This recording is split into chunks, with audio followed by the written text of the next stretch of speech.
¿Qué tal? Muy buenos días, gracias por continuar en esta conversación con esos temas tan interesantes. La verdad es que yo en lo particular conozco más de este país, de su propuesta económica, de sus condiciones, y estamos seguros de que este encuentro se va a repetir y vamos a seguir avanzando en la transformación y en conocer más noticias de todos estos empresarios tan vigorosos y tan echados para adelante que la verdad eso se contagia. Gracias de verdad por seguir con esta conversación. Quiero presentar a los miembros de nuestro siguiente panel.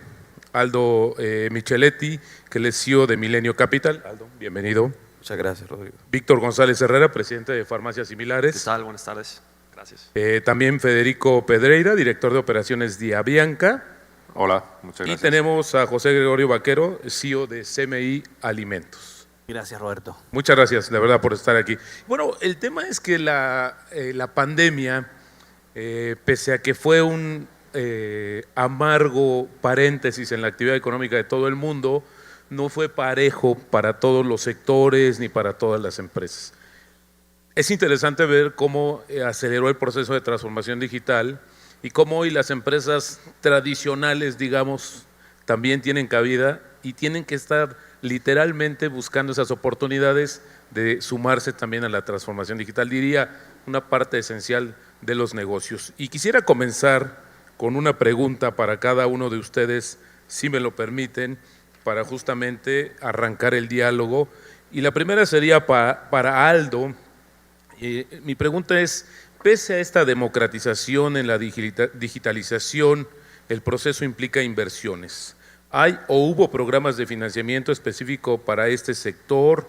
¿Cómo fue en el caso del grupo que tú representas, que presides, todo este proceso? Porque antes hablamos de los procesos de digitalización que estaban como casi exclusivos para las grandes compañías. Hoy muchos adelantos, la nube misma, los procesos de tecnología han democratizado también estos procesos de digitalización. En el caso de tu compañía, ¿cuál fue ese proceso? Muchas gracias, Rodrigo. Lo primero y lo más importante es que tengamos la visión de ver la evolución de la transformación digital en una compañía de manera exponencial y no verlo de manera lineal. No vamos a convertir documentos de papel a documentos en una pantalla. Vamos a tratar de obtener data y vamos a tratar, y lo que queremos, y estoy seguro que los líderes de estas empresas exitosas que me acompañan aquí, estos panelistas, lo que queremos ver para tomar decisiones es data, y la evolución exponencial que debe traer la transformación digital debe ser, y esto es importante que ustedes se lo lleven, necesitamos ver en los próximos 5 años la información que hubiéramos necesitado 2000 años para ver. ¿Y por qué les digo esto? Porque los tomadores de decisiones no podemos seguir prediciendo el futuro. Primero, no somos brujos. Segundo, tratamos de tomar las decisiones con la información que tenemos, pero a lo largo de todos los años, los últimos 100 años, se han tomado las decisiones con la información disponible. Hoy la transformación digital nos va a poner exponencialmente muchísima más data que nos va a permitir tomar decisiones muchísimo más acertadas. Y esa data proviene de la tecnología, pero no la tecnología en una empresa la vuelve una empresa digital. Yo quiero hablar del caso de éxito de nuestras plantas, de las 2 plantas más importantes para Mirror Américas, con 70 años de existir, y nos enfocábamos en crear una transformación digital en la compañía y valorábamos 3 aspectos importantes. El primero, el compromiso de la gente, la información y la formación de todos nuestros equipos, y el compromiso de los gobiernos corporativos de las empresas. Luego de eso, la inversión lleva precisamente una inversión monetaria que es importante y que la debemos de asumir. Y por último, el client centricity, que sería centrarnos en el cliente.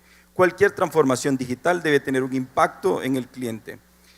Dicho lo anterior, si nosotros logramos una inversión, un compromiso de nuestra gente y una transformación digital basado en nuestros clientes, en definitiva, vamos a encontrar las líneas de capital en la banca que nos va a permitir financiarlo. Y esto por una simple razón, porque nos va a generar más dinero. Si nosotros transformamos digitalmente nuestras empresas, eso nos va a generar más dinero. Y como cualquier proyecto que genera más dinero, es perfectamente bancable. Así que la respuesta es sí. Sí hay en cualquier banco En cualquier país de Latinoamérica hay líneas de financiamiento, siempre y cuando nosotros tengamos enfocados los aspectos más importantes que nos van a llevar a hacer la transformación digital adecuada y no solamente a comprar tecnología. Gracias, Aldo. Ahora vamos, si me permite, justamente vamos a platicar con Federico Pedreira, director de operaciones de Avianca, donde la data, ya lo decía justamente Aldo, es fundamental, pero también la industria de la aviación ya venía avanzando muy rápido. Recuerdo que hace algunos años, no muchos, lo que se compraba, lo primero que se empezó a comprar mucho en internet eran los boletos de avión, los tickets. ¿Cómo fue esta situación y la transformación digital en la aviación? Considerando que también fue uno de los sectores mucho más golpeados en el proceso de cierre de operaciones en la pandemia. Sin duda, Roberto, y de nuevo muchas gracias por estar acá, por la oportunidad. Mira, eso surgió por una tendencia que ya estamos viendo hace 20 años en la industria, que es bajar el costo y sermos más competitivos.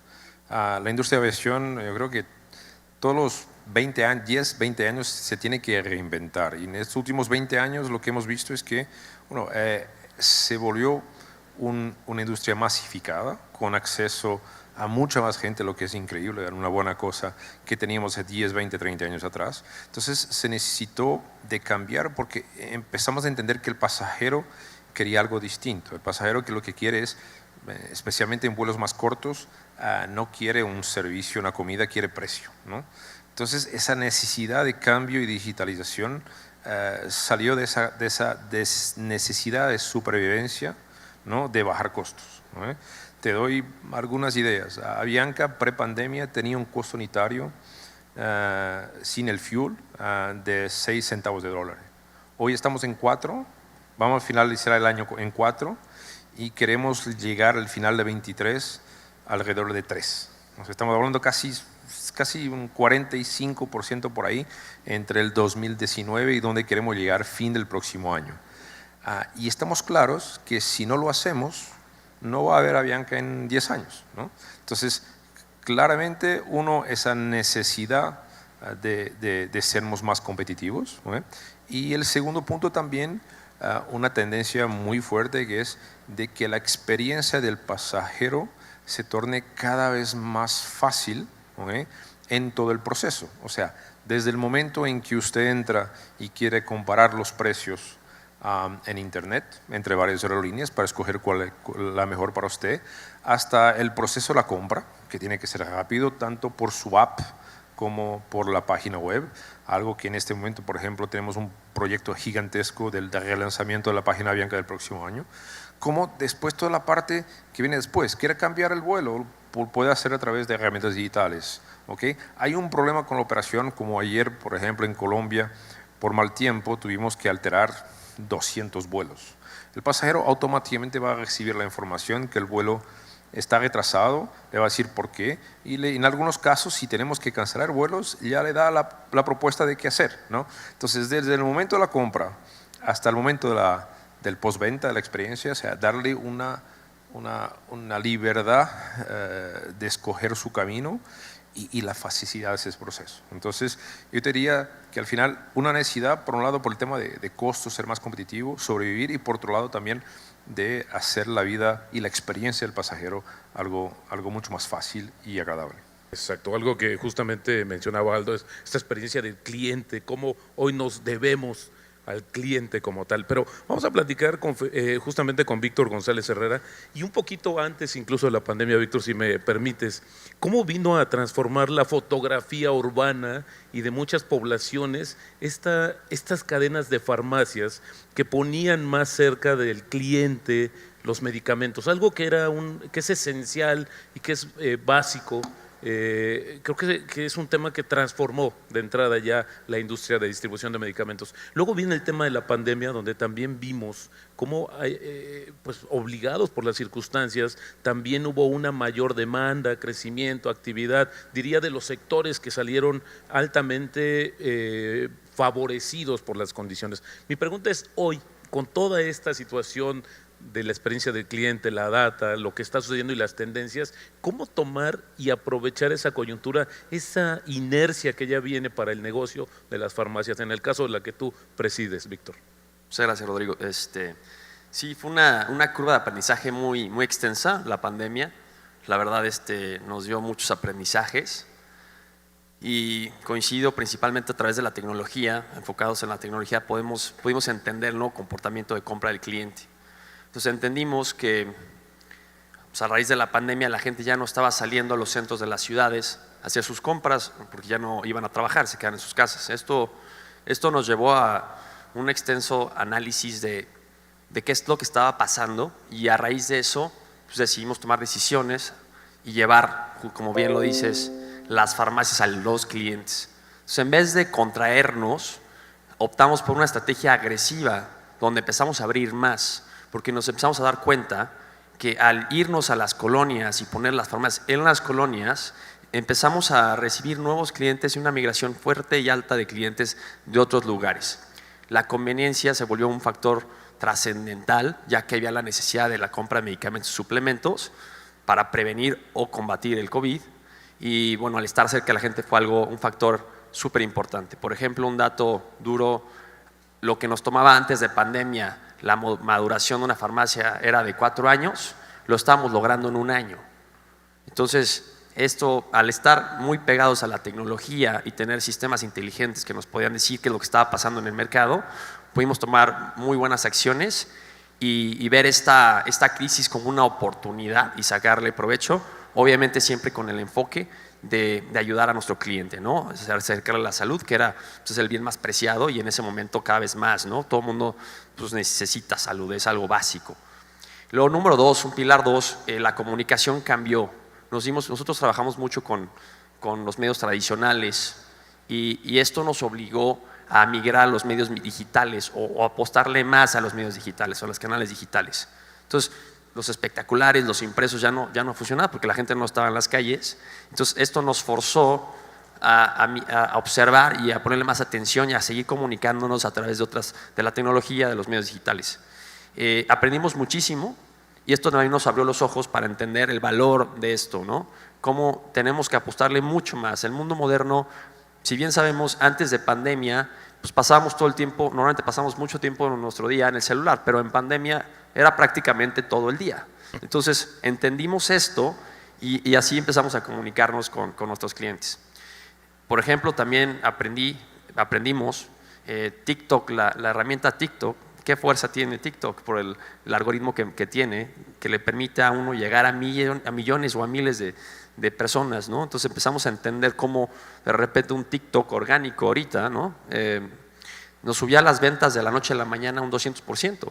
Entonces, al empezar a entender esto, empezamos a contratar gente especialista en estas herramientas, gente más joven, que nos ha ayudado mucho a mandar un mensaje de acorde al nuevo cliente, al millennial y al centennial, y alinearnos hacia ese lado, ¿no? Y esto nos ha abierto muchas puertas.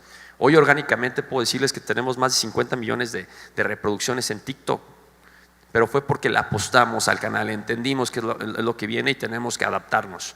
Y la tercera, muy importante también, a través del cambio de toda la pandemia y la migración grande de clientes, ya que contamos con más de 8,000 farmacias, estamos prácticamente en cada esquina, pues entendimos que estaba llegando otro tipo de cliente, un cliente que a lo mejor tenía más dinero, al cual no estamos acostumbrados, y que necesitamos otro tipo de productos. Entonces, constantemente adaptarnos y responder con agilidad, metiendo productos nuevos más especializados, nos abrió la puerta a un nuevo nicho de mercado. Entonces, creo que esos 3 pilares son los más importantes y fue mi aprendizaje y lo que nos ayudó a moldear las nuevas estrategias que hoy nos ayudan a seguirnos capitalizando con el tema en el buen sentido. Algo súper importante para nosotros es que siempre la ayuda va de acuerdo a la venta, o sea, tiene la misma importancia. De hecho, tenemos un eslogan que va porque ayudamos, ganamos y porque ganamos, ayudamos. De hecho, abrimos un canal, por ejemplo, con 100 psicólogos para dar atención psicológica, le llamamos Sende, y hoy damos 60,000 consultas al mes por teléfono gratuitamente. Entendimos que el tema de la salud mental se volvió un tema muy importante, había muchísima ansiedad, depresión debido a la pandemia. La apostamos a estar cerca del cliente, la apostamos a ayudar al cliente, la apostamos al cliente y esto siempre da buenos resultados. Gracias, Víctor. Ahora vamos a otro producto básico altamente, los alimentos. para José Gregorio Vaquero, CEO de CMI Alimentos, ¿cómo fue la conjunción justamente de la tecnología, las nuevas condiciones con la industria en la que ustedes tienen una presencia tan destacada? ¿Cómo fue ese entendimiento y al final del día en qué se tradujo? ¿En una eficiencia, en mayores costos, en menores costos? ¿Cómo fue esa transición? Y gracias, Roberto. Yo quisiera recordar que estos 2 o 3 años han sido años, especialmente para la industria de alimentos, bien complicados. Realmente tuvimos primero la pandemia. Nosotros en CMI Alimentos, para que no nos conozcan, somos una de las empresas de alimentos más grandes de Latinoamérica. Manejamos cerca de 3 millones de toneladas de granos. Somos los mayores importadores de granos en Centroamérica y el Caribe. No tenemos 9.000 puntos de venta, pero tenemos cerca de 3.000 puntos de venta entre pollos camperos, pollos granjeros, Pollolandia, casas del pollo rey, salas de venta. Y estamos en una gran cantidad de productos desde alimentos balanceados, harinas de maíz, harinas de trigo, pollos, cerdos, embutidos, restaurantes, pastas, galletas, bueno, casi que mascotas, todo lo que se coma. Y aparte de la pandemia, donde hubo básicamente el mundo desapareció o se paró por un par de meses, muy recientemente tuvimos otra temática fundamental, que es todo lo que es el precio de los granos. Los granos, para los que no saben, han crecido 40, 50%, y eso tiene un reto fundamental para las cadenas de suministro. Y muy especialmente para nosotros, como CMI Alimentos, donde tenemos un propósito muy claro de alimentar al mundo para llenarlo de bienestar. Y eso significa productos asequibles, inocuos, y asegurar la seguridad alimentaria en nuestros países. Porque para nuestros países es fundamental tener harina de trigo, harina de maíz, tener acceso a la proteína casi que por excelencia, que es pollo. Entonces, ¿cómo lo hemos hecho? Bueno, transformándonos. Y cuando la gente habla de transformación digital, a nosotros en CMI no nos gusta hablar de transformación digital. Nos gusta hablar de transformación habilitada por lo digital, porque ahí es donde está el valor, porque no todo lo digital añade valor, y yo creo que es importante decirlo, y a veces habla mucho de lo digital, los consultores hablan de lo digital, y lo digital tiene que estar enmarcado en una transformación. Y nosotros en CMI, entre los 20 y 21, posiblemente nos transformamos en algo que nos hubiera tomado hacer 5 o 6 años, lo hicimos en meses. Y esa transformación digital que nos ha ayudado a mantener una cadena de suministro funcionando, unos precios estables, lo atamos muy bien esa transformación en varios pilares. Primero es innovación. Hemos innovado muchísimo en productos y mucha esa innovación de productos sí tiene una base digital, tiene una base de tener mejor analytics, tener mejor data, tener mejores decisiones, poder tener una innovación muy rápida. Y ahí nosotros hemos lanzado nuevos formatos de tienda como pizza siciliana, nuevos productos como galletas Choco Wow, y todos esos han sido habilitados por ese componente digital. Otro componente digital muy importante para nosotros, nuestra transformación, tiene que ver con nuestro go-to-market. Nosotros llegamos, aparte de esos 3.000 puntos de venta que son propios, llegamos casi a 500.000 de puntos de ventas entre supermercados, changarros, tienditas, puestos de barrios, carnicerías, mercados, y cómo llegamos a esos clientes de una manera más eficiente. Eso ha implicado una transformación de nuestro go-to-market, y esa transformación de nuestro go-to-market claramente está habilitado por lo digital, a nivel de apps, a nivel de tecnología. En algunos casos, muchos de nuestras unidades de venta, ya más del 50% de su venta es a través de canales digitales. Y no solo en los restaurantes, porque claramente en los restaurantes es muy, no voy a decir que es muy fácil, pero ahí está la tendencia y ahí está el consumo, pero muchos de nuestros clientes ya nos piden a nosotros y entran directamente a nuestros sistemas de venta a pedir sus pedidos, pueden ver sus inventarios, pueden pagar, pueden cobrar, y eso ha sido para nosotros fundamental, pues nos ha permitido llegar a más clientes y bajar ese costo de servir. Nuestro costo de servir ha bajado como porcentaje de venta posiblemente 50% en los últimos 2 años, habilitado por esa transformación. Otro componente tiene que ver claramente con con procesos, cómo hacemos los procesos más ágiles. No solo en SEMI de alimentos, pero en SEMI de capitales hemos hecho muchos cambios. Por ejemplo, nosotros somos uno de los generadores más grandes privados en la región, generadores de energía verde, energía limpia, y todas nuestras plantas están digitalizadas. Básicamente se pueden controlar desde un teléfono celular, ahí las podemos controlar, podemos ver los procesos, y eso nos ha habilitado mucho. Y por último, algo que sí nos ha ayudado muchísimo también en SEMI de alimentos tiene que ver con cómo hacemos la compra de granos. Y nosotros también hemos hecho una transformación en cómo hacemos la compra de granos, cómo hacemos el hedging de esos granos, cómo analizamos una gran cantidad de información, y a través de digital y a través de analytics y de big data tenemos una mejor información de cómo anticiparnos, de cuándo comprar, de cómo comprar, qué instrumentos utilizar.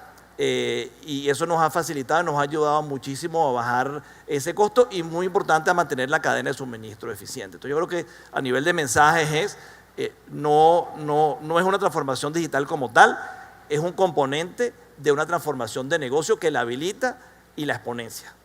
Gracias, José Gregorio. Ahora, en este tema de empresas tradicionales, por así decirlo, hacia una modernización o digitalización, ¿en la mente del CEO, del responsable de la empresa, cabe ser una empresa tradicional y pensar como startup?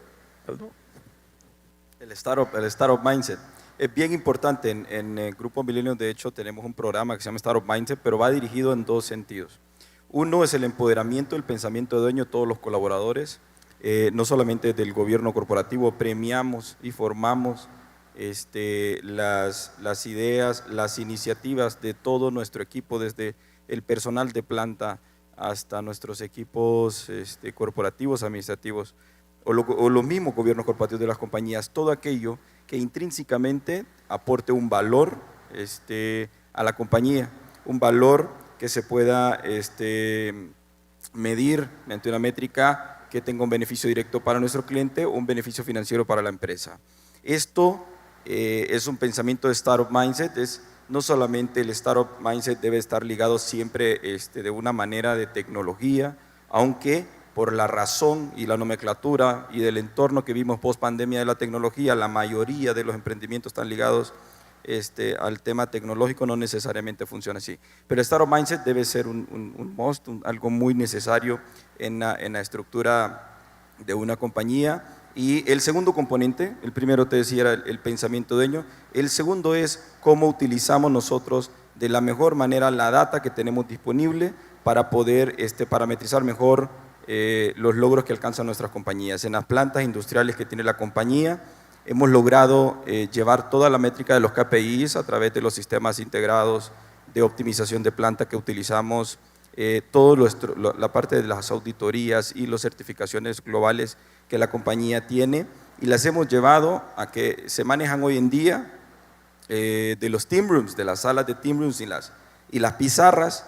a manejarlo en tiempo real, en pantallas, en todas las plantas, en las partes corporativas, en las partes administrativas. Me atrevo a darles una interioridad. Aún en mi oficina puedo estar viendo cómo está funcionando el GLI de todas las plantas del grupo. Puedo estar viendo cómo se está parametrizando minuto a minuto, segundo a segundo, las eficiencias de la planta. Eso nos lleva a tener planta con un GLI superior al 95, y también estamos parametrizando junto con eso mucha data relacionada también con la inocuidad, con los temas de certificaciones, con los temas de optimización y manejo integrado de las plantas. Entonces, finalmente, sí tiene que haber un startup mindset en el sentido de apoderamiento y empoderamiento de las decisiones. Todos somos dueños, y finalmente también de la utilización correcta de la tecnología para poder crear un día a día que al final el beneficiado es el cliente, y donde tengamos más clientes tenemos también más plata. Eso nos llevó a generar en el año de la pandemia un crecimiento del 120% en el EBITDA en nuestras plantas, y esto realmente fue porque nos anticipamos muchísimo, teniendo la mayor cantidad de data posible. Y repito lo que decía al inicio, no tenemos que ver la transformación digital meramente lineal, sino exponencial. Necesitamos ver más data, y esto no es entrar a Twitter o a TikTok y ver data de esta interesante que siempre nos gusta ver socialmente, necesitamos ver más data de lo que nos convoca todos los días bueno, a los que son CEOs de 8 a 8 o de 8 a 10 de la noche, pero lo que nos convoca a todos en el horario laboral, tenemos que ver la data adecuada para poder tomar decisiones. Yo creo que mis compañeros también a concluir que es muy importante. Gracias, Aldo. Y es que al final la data, las herramientas, estos avances permiten tomar decisiones más rápidas. Eso también ha sido uno de los cambios que se ha dado justamente desde la pandemia. Aceleró muchos procesos de transformación digital, como decimos, pero también de decisiones. Empresas que cambiaron quizás su enfoque de negocios para ir y explorar nuevas avenidas de negocios que les resultaron y que hoy quizás se conviertan en una línea adicional sin descuidar el core del negocio. Pero en el caso de la aviación, y ya justamente lo comentaba José Gregorio, con este efecto bélico que ha tenido, hoy la inflación es un tema que preocupa en demasía y que las estrategias o las políticas monetarias del mundo puedan frenar tanto la economía que podamos entrar en un periodo recesivo. Te lo digo porque, y te lo pregunto justamente, Federico, porque la industria de la aviación pues ha sido muy atacada en el sentido de los costos y de la rentabilidad. Hoy, ante este nuevo escenario, yo te preguntaría, ¿qué fue lo que aprendió la industria y en el caso de la compañía después del proceso de pandemia? ¿Cuál es el aprendizaje y los errores que no deberían de cometer en el futuro?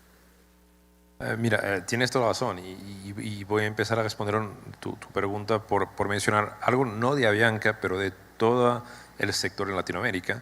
Es que las aerolíneas de Latinoamérica sobrevivieron, no es la palabra, sobrevivieron a la pandemia a pesar de no recibir ayuda del gobierno. Usted mira a Estados Unidos y Europa, recibieron billones y billones de dólares de ayuda.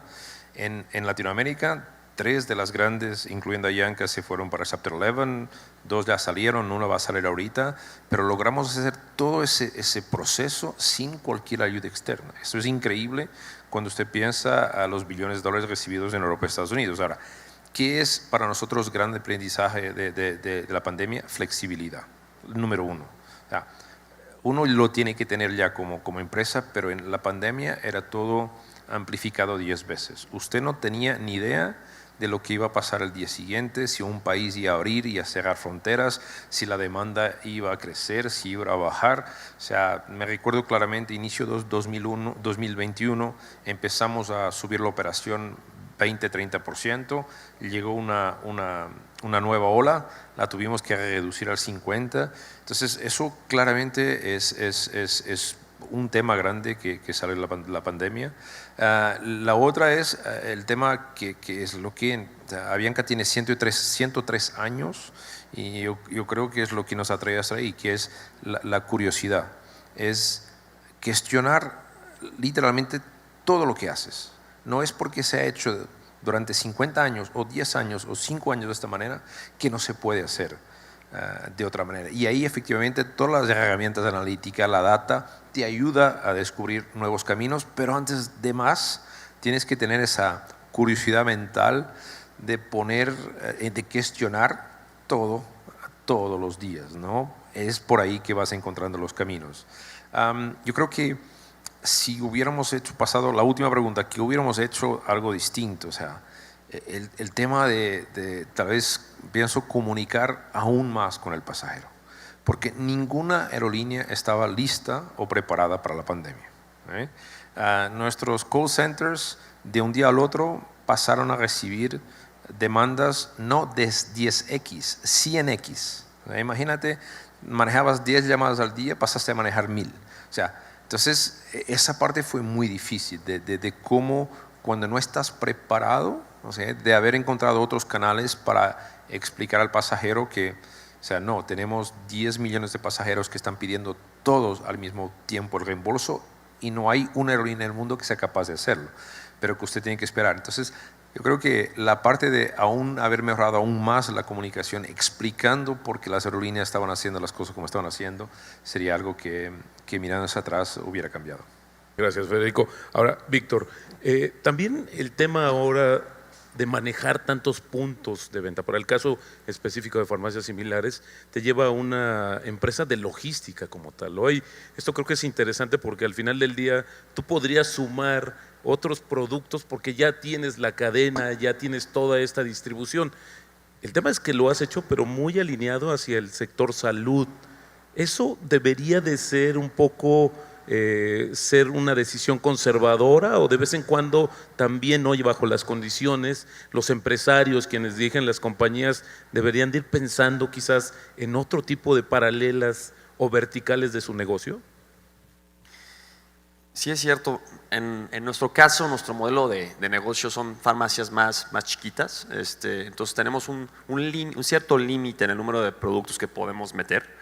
Entonces el modelo que tenemos es un modelo donde la entra rápido y sale rápido, ¿no? Y son espacios limitados. Pero estamos muy abiertos y ya estamos explorando otras formas de vender más, otros productos que a lo mejor no podemos vender en farmacias y seguir creciendo de esa manera. Y por ahí entonces entra el tema del mundo digital. Entonces próximamente vamos a explorar estos canales a través de ventas en línea y otras cosas más, proyectos muy interesantes donde podemos seguir explotando cada vez más el mercado, pero todavía hay una gran cantidad de oportunidad en nuestro país. Y para eso la inteligencia, la data, como dicen, es muy importante. Le hemos invertido muchísimo al tema de la data, a los científicos de datos y para complementar ese punto creo que es muy importante el talento. Lo más importante para nosotros es el capital humano, la gente con especialidades, ¿no? Contratar al mejor y tratarlo bien, preocuparnos también por la calidad de vida de la gente. Estamos metiendo proyectos como de meditación, por ahí una empresa YAM que está justamente en este foro también, donde metemos este tema de meditación, de salud mental, de ejercicio, y todo esto está ayudando a fomentar la creatividad dentro de la gente. Y esto está generando pues, nuevos proyectos, nuevas motivaciones, esto está generando un dinamismo importante para la compañía. Entonces creo que agregaría el tema de inteligencia, información, científicos de datos, pero además el enfoque hacia el personal. Eso es lo que hacemos nosotros. Gracias, Víctor. José Gregorio, aprendimos que la transformación no hay que ponerle adjetivos. En el caso, no es digital, no es de logística, es una transformación como lo que nos platicaste de todo esto que están haciendo. Pero también por el otro lado, la industria que tú representas, la de alimentos, y al final del día todas están más expuestas. Estamos viviendo en un mundo con mucho más riesgos, ya sean los riesgos naturales, los riesgos de la pandemia que no hemos terminado, en fin. ¿Cómo capitalizar toda esta transformación para que justamente estés mejor preparado desde tu sector para enfrentar cualquier riesgo que pudiera venir, llámese como se llame? Gracias. Nosotros en CMI tenemos 100 años de fundados, 101 años. Somos una empresa familiar y fuimos fundados por un inmigrante español que vino a Guatemala y fundó una primera tienda en 1920. Y en 100 años hemos visto todo. Hemos visto guerras mundiales, hemos visto crisis de misiles, hemos visto oil shocks y aquí seguimos y aquí estamos. Entonces yo creo que pensar de que ahorita todo es más complicado no necesariamente es así. O sea, el mundo siempre ha sido complicado y yo creo que lo que tenemos que hacer los empresarios es ver hacia el futuro y no pensar en los próximos meses ni en los próximos años. Nosotros en CMI estamos pensando en los próximos 100 años y reconocer de que siempre va a haber problemas, siempre va a haber crisis. Salimos de la pandemia, decimos nada, salimos de la crisis peor y después vino la crisis de los granos, vino Ucrania y seguramente ahorita estamos en miras de una posible recesión, seguramente en el 23 va a haber algo nuevo. Entonces yo lo que diría es que no hay que tener miedo, hay que estar preparado y justamente estas transformaciones habilitadas por digital lo que nos ayuda a ser más resilientes, lo que nos ayuda a estar más preparados. Muchas veces alguien me pregunta, José Gregorio, ¿por cómo tu estrategia cambió con la pandemia? Decía, la verdad es que la estrategia no cambió. Si hubiera cambiado, hubiera sido una mala estrategia. Es como cuando uno va en un avión, uno sabe del avión, si va de Guatemala a Miami, bueno, posible que si hay una tormenta, uno se desvía, hace un cambio, pero sabe que salió de Guatemala y va para Miami. Y yo creo que así es una estrategia, creo que es así, la estrategia que hacemos los CEOs. Y lo que nos permite esta transformación es estar más preparados, a poder tomar decisiones más rápidas, a poder ser más resilientes, a poder atacar los ciclos de una manera cada vez más corta. Y yo la otra cosa que dijera es que como no son transformaciones digitales, sino son transformaciones, lo importante es que todo este tema digital esté enfocado en esa estrategia de la compañía. Y no solo en la estrategia de la compañía, sino nosotros en CMI creemos en algo que se llama las capacidades diferenciadoras, que también se entiende como competencias. ¿Cuáles son esas capacidades en las cuales tenemos que ser mejor que cualquier otro? Tenemos definidas 6, no voy a decir cuáles son esas 6, y lo tenemos que asegurar que en esas 6 nos transformamos y que habilitamos digitalmente esas 6 capacidades para poder hacerlas mejor que los demás y de una manera más eficiente. Pero como también han dicho los otros expositores, esa transformación más allá de digital requiere gente, requiere cultura, requiere know-how, requiere procesos, requiere sí claramente sistemas y requiere mucha resiliencia y mucho trabajo, porque al final uno puede tener unas buenas estrategias, unas buenas ideas, pero al final lo que nos diferencia es el cómo ejecutamos y cómo hacemos las cosas. Muchísimas gracias. Bueno, si querían escuchar claves de la transformación de las industrias tradicionales, qué mejor ejemplo de estos empresarios, de estos representantes de compañías que han mostrado su capacidad de adaptarse a las condiciones y como decía justamente José Gregorio, no son 10, no son 20, son 100 años y esperamos que estas empresas de Guatemala sigan generando mayor negocio, crecimiento, rentabilidad y también desarrollo para este país. Gracias por participar en este panel. Un aplauso a nuestros panelistas. Gracias.